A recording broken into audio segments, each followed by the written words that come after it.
Alam nyo ngayon, ang gulo na ng Pilipinas ano. Dati kasi nung panahon ng pangangampanya, nagkakaisa ang mga Pilipino kasi nga ginamit nila yung Uniteam, 'di ba guys? So Uniteam. So kaya lahat ng Pilipino nagkakaisa, no? Lalo na sa mga sabik sa pagbabago. Tulad sa aming mga OFW, sabik talaga kami sa pagbabago guys. Syempre, unang-una dun guys yung sapat na trabaho sa Pilipinas na kahit sa katulad ng namin hindi nakapagtapos ng pag-aaral or high school graduate, ganun. Kahit pa paano may trabaho sana or sapat na pasahod guys. Sapat na pasahod no. Uh, Siyempre sabi kami sa pagbabago. Kasi syempre kung tutuusin gustong-gusto na talaga namin umuwi sa Pilipinas.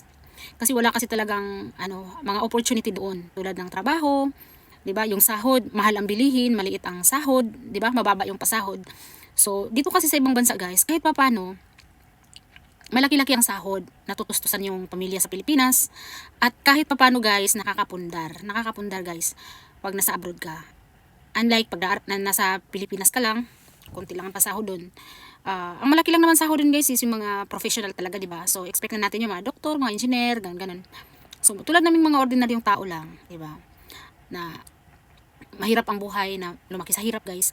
Huwag niyo sabihin guys na guys umaasa kami sa gobyerno. Kasi minsan kasi sinasabi nila na di magsikap ka, magsipag ka, huwag kang tamad-tamad. Umaasa ka lang kasi sa gobyerno. Ganun. Yun. Given na yun guys. Hindi naman talaga dapat umasa sa gobyerno no. Pero ang Pilipinas kasi guys, hawak ng government natin yung ekonomiya guys. Tulad niyan, syempre nagbabayad ka ng buwis, di ba? So dapat yung ginabayad mong buwis, dapat doon napunta sa mga proyekto na mapapakinabangan din ng mga mamamayan. Di ba? Kasi pira ng bayan yan pira ng taong bayan yan, di ba guys? So dapat yung proyekto sana mapapakinabangan ng lahat, no?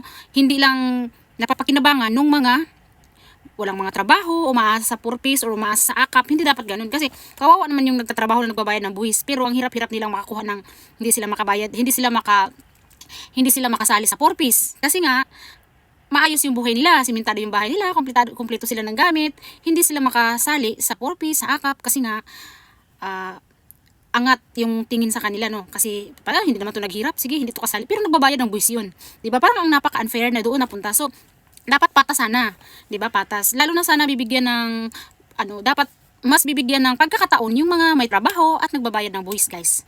No? Kasi kaya ka nga nagbabayad ng buwis kasi ina-expect mo na may balik sa iyo 'yun, 'di ba? Kaso wala.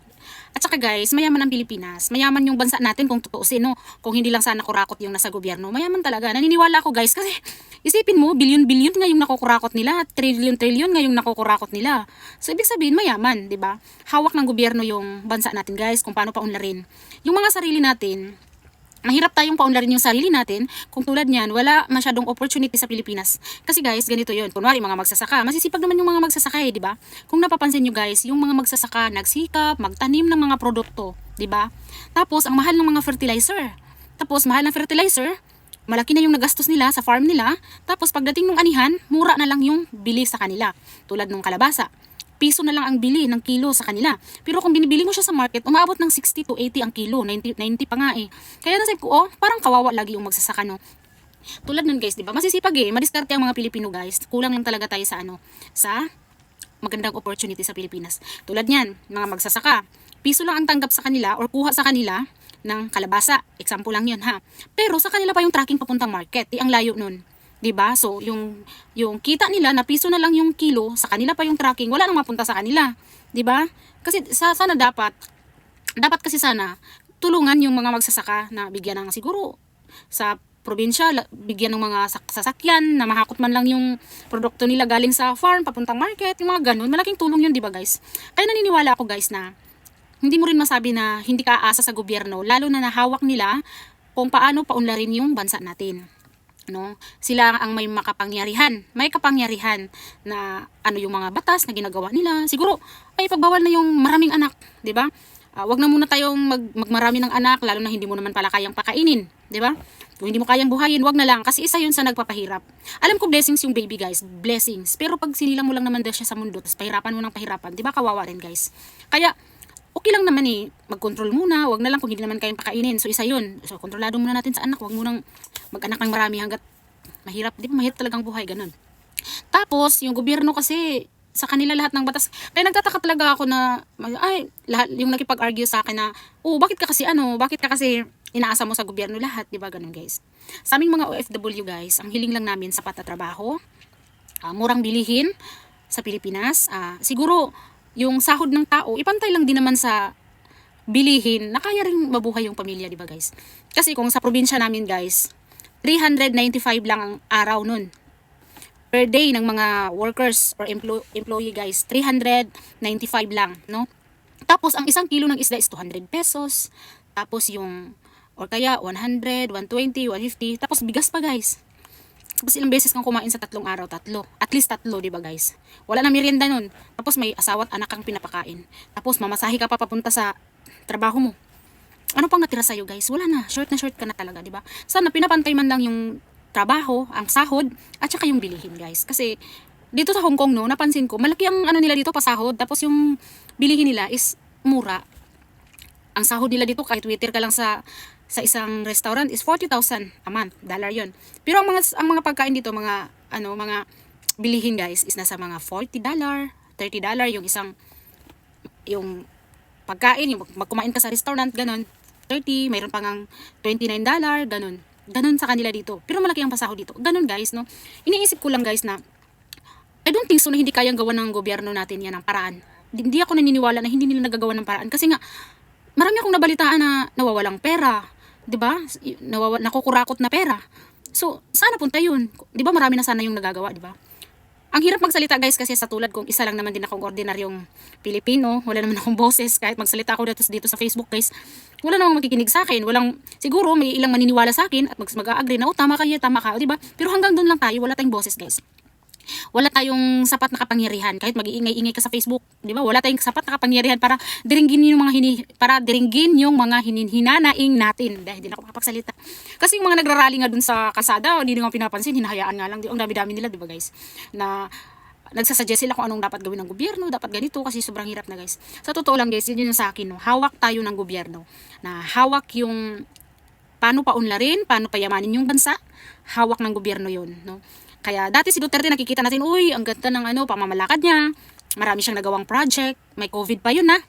Kaya ramdam namin yung pagbabago noon sa Pilipinas. Kahit OFW kami, pag nakikita namin mga video na ito yung mga nagawa ni Duterte, alam mo ba, naisip ko noon, ay, makakauwi na ako. Siguro may sapat na trabaho na doon. At saka siguro maganda na yung ekonomiya sa Pilipinas.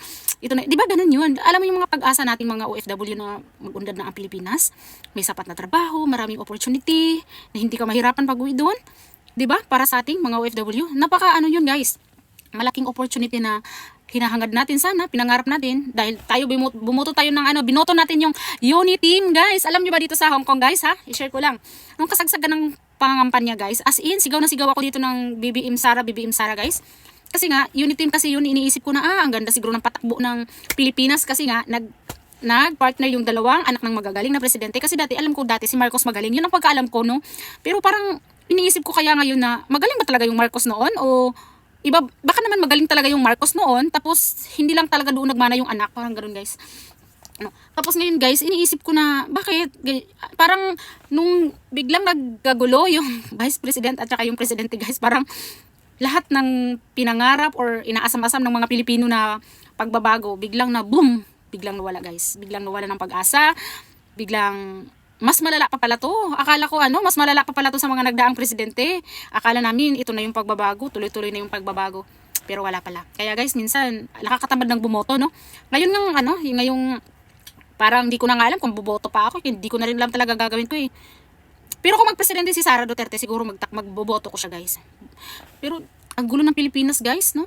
Naisip ko nga kung may iba lang talagang bansa na mapuntahan, yung pwedeng dalhin yung pamilya at magsinglipat na gagawin. Kaso hindi guys sa tulad nating isang hampas lupa, charot. Hindi naman hampas lupa. Para sa tulad nating mga guys, hindi naman mayaman, kinulang sa yaman guys. Sakto lang kakain, no? Makakain sa 3 araw. Ano pa ang pupunta natin sa ibang bansa para mag-migrate? Wala tayong ganun guys, no?